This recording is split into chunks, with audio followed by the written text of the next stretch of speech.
Hey everybody, this is Grace, and I had wanted to come out here and make a video on a topic, and had written down in a composition book, and I guess I left it at home. That's so funny because I made sure I had it. Well, where did it go? Yeah. Anyway, it was about neglect. Okay, from a parent to a child, as a child's growing up, and now they're an adult. Okay, now they're an adult, but I can tell you my own experience was I felt that I was seriously neglected as a child, and I don't think I'm wrong in that. You can grow up in a dysfunctional family, a parent for whatever reason, or parents, one may be working all the time, the other who is around more just doesn't parent, doesn't teach. But I want to say a few things about that first. Okay, I'm going to do the sky like this because there'll be kids here before too long. There are some, and I don't want to put them in my video. I don't put other people's kids in my videos if at all possible. Anyway, let me put it this. Let me start with this. Nobody, absolutely nobody, say in the United States, unless somebody is really extremely sheltered, or well, no, that's not the way to put it. Well, let me get back to this part. Nobody can teach anybody everything that there is that they will need to know as they grow up. Nobody. Like, no parent can tell their child, give them everything that they need, that they'll need for when they grow up, to prepare them for that future. Seriously. Not these days, at least not in my lifetime. Okay, at least not in my lifetime. I'm 59 years old. This is March 7th, 2023.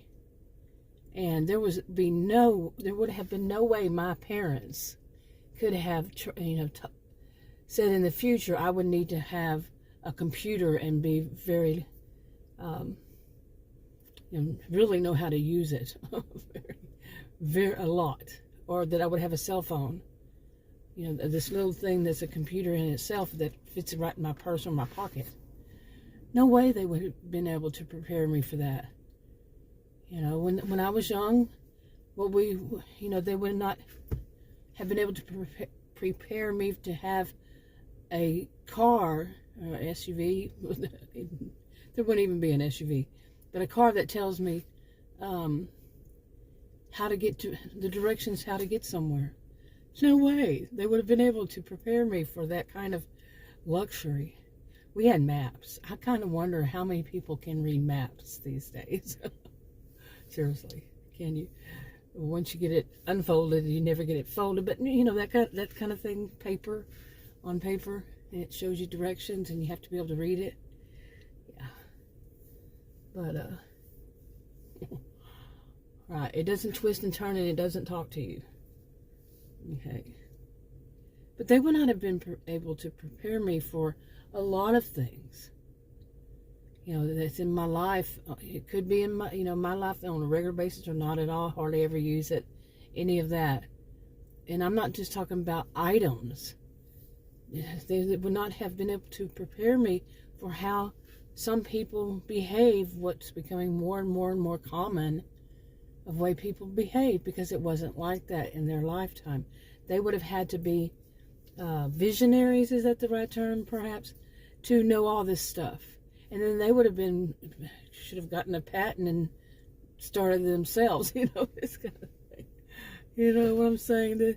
And we have to be reasonable. There's not a way anybody can teach you, like I grew up in a town. I wouldn't say it was exactly a small town, but it was a town. And how would they have prepared me for me living in a big city? I live in a big city suburb of Dallas. How would they have prepared me for that life when they didn't know anything about that kind of life? Okay, but anyway, yeah, when I was, let me go back here. When my dad passed away when I was in my early 30s, and my mother, I guess I was in my early 50s. Oh boy, yeah, and Now, my mother there was no way she would have been able to talk to me about, neither one of them, about computers at all, in any way. I got my first computer when I was 18, but they weren't common. They were very rare, really. And there were no, my dad, I think he did have a cell phone at some point. It was a big clunker about, it's set in the console of the, I guess you call it, yeah, console of his truck he had. And it was big, huge thing, you know. And but he had that. He was one of the rare people who had it, and he had it because he was a dialysis patient, and he had to drive himself back and forth, and that's why he was allowed to. That's what story I heard. Allowed. Here's the word. Allowed to have one. Okay, that was a long time ago. Yeah, and those weren't, cell phones weren't common. You had a phone on the rotary dial, or eventually we got ones that you actually push buttons. And you know, so there's no way any even these things that these days people think they're so simple. They're just so, oh boy, what's going on here? They were just so simple, just so you know, it's just something that everybody has, and they think nothing of it. People had to develop these, you know. They just weren't magically there when you were born. So think about that. I mean, if you're young. Now, I'm getting somewhere with all this. Now, I'm older. Some people, there are a lot of people on the computer, but back in the day, there weren't. That were my age. I'm a baby boomer. I'm the youngest, in the youngest year or two of baby boomers, and you know, so really, it was baby boomers who started social media platforms. Think about it, and we're not all of us, but those of us who did. But to hear people say things like, you know, they say things like, oh, these baby boomers, these older folks, they don't know anything about computers, and we have to teach them how to use the computer. Well, I had to teach my mom how to use the computer, but I'm 59 years old, you know. I bought my mom, I mean, I gave my mom her first computer and taught her how to use it. So it's nothing new. And there are some people just didn't use them. Some people to this day, they don't use them. And they seem that they believe in life offline. That's where they focus. But now, could my parents have you know, prepared me for this kind of, you know, future that would have been my future? No, none of this. Okay, they could not have, and that's the point and a big part of this. So, like I said, third time I think, gotta be reasonable. But there are things that parents could have, and then they neglect. You know, what was going on right then and right there, not even preparing me for right then, or for simple things that have not really ever changed. Seriously.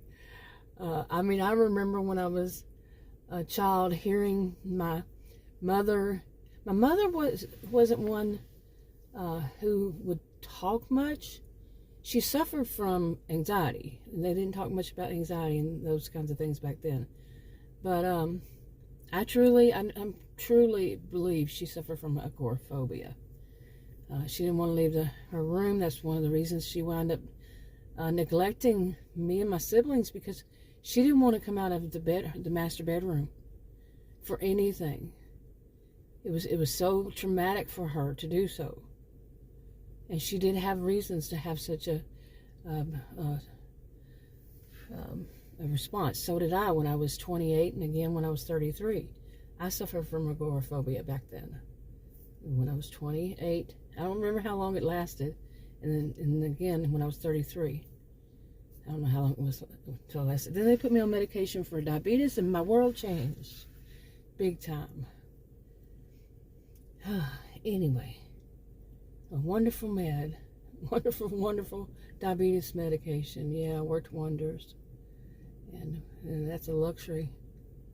So I think it wasn't very old at the time. It was something new. Yeah.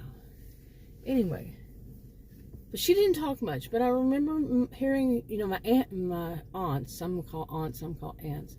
On my dad's side, she was an only child. my mother, and he only had sisters, two of them. And I would hear them gossip in front of my mom, or gossip about one another in front of my mom, while we were like going to a store or something like that, and they needed a ride or whatever it was, in a car, and I would be with them, and they would talk about, things that went on between adults, thinking that I wasn't going to be able to figure it out, and I somewhat wasn't, but somewhat was. Now, those kinds of things that you hear people, adults talk about that kids really shouldn't know, but at the same time, you can say they should know, and they should have those explained to them at the appropriate ages. And that's a whole separate video, or several, and by a different kind of expert. I'm not one. I'm not a voice of authority, only on some of it. I'm a social behavioral scientist, but anyway, let me go on from there. But there are some things that they could, some things like that, about human interactions as a child, and whenever you become an adult, that they could, have shared, but she had a legitimate reason, though, because that wasn't, back then, things like anxiety, panic disorder, they were not that well known. And agoraphobia, wow, yeah. So, legitimate reason, and he worked all the time. My dad worked all the time. I mean, he worked a lot, and he was seldom ever, he worked a regular job and came home, but by the time he got home, he was too tired. This kind of thing. So I can still say that I was neglected as a child. Things I had to learn the hard way. And some of these things were things that were very simple nowadays, and I still get confused on some of it. I still do. At 59 years old, at some point when you realize it, it's on you then. You can't keep blaming your parents on everything. If once you realize it, get the help you need, it's on you. Once you get that help, and once they tell you it's on you. But really, and a lot of it is things like shampoo, conditioner, what and whose mothers, one of my friend's mother was a beautician, and she worked in a salon. She was a hair, what were they called back then? I think they were called hairdressers.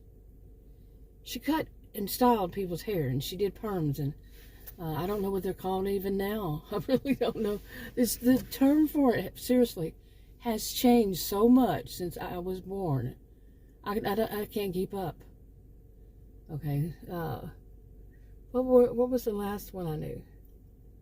Stylist. I guess you could still say stylist, but yeah, whatever. And yeah.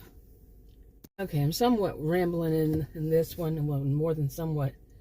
But basically, what I want to get to is, we have to, even those of us who were, I was pretty damaged from my family. I've said it before, made many videos about it.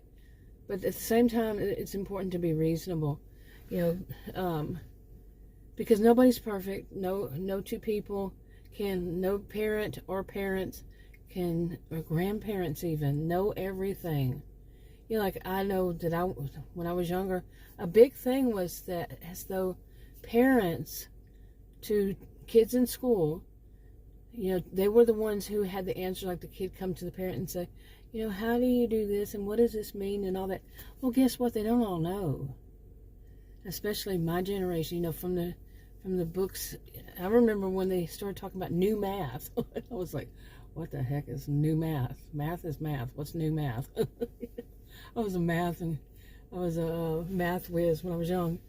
But, I mean, a lot of things we have to be, again, reasonable and think.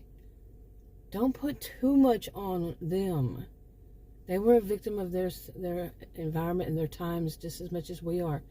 When you get older, maybe you have kids, or you have nieces and nephews, and then you have grandnieces and nephews or grandkids, whatever it is, and then you start to realize just how overwhelming it would be to try to think of everything that you could teach them about the future, so they'll have a ease with their lives. They don't have to learn them the hard way. And there's a big problem that a lot of people, they don't want to learn from other people. They think that that's over, that's somebody stepping over boundaries. If you try to teach, your grandchild how to brush their teeth, they say, oh, grandma, But yeah, as an older adult, you might know a better way than what they think. You see what I'm saying? So they're going to have to learn the hard way. And that's a dumb example. Okay, lame. It is. But you get it. There's no way you can tell them everything as it is. Now, that did not happen to me, so I'm not taking it from that standpoint that it's something happened to me. It didn't. So, okay, but eventually I want to do more. I've done in the past is to talk about dysfunctional families. Just say dysfunctional parents, siblings, extended family, their dysfunctional family, the in-laws, not just the parents-in-law, but really to get people to think more and to really put themselves in their parents, grandparents, their siblings, their whomever's shoes. It's called empathy. And see how would they have felt, and actually open their mind to the thought that they could be wrong. Yeah, that's tough for some people, to open their mind and say, maybe I was wrong. Because I still feel like I was neglected quite a bit from my parents, but look at the reasons. Look at the reasons. There were reasons. And, to open my mind and at some point and say, well, there were reasons. Some people don't want to do that. Some people weren't ready to do that. They just want to blame.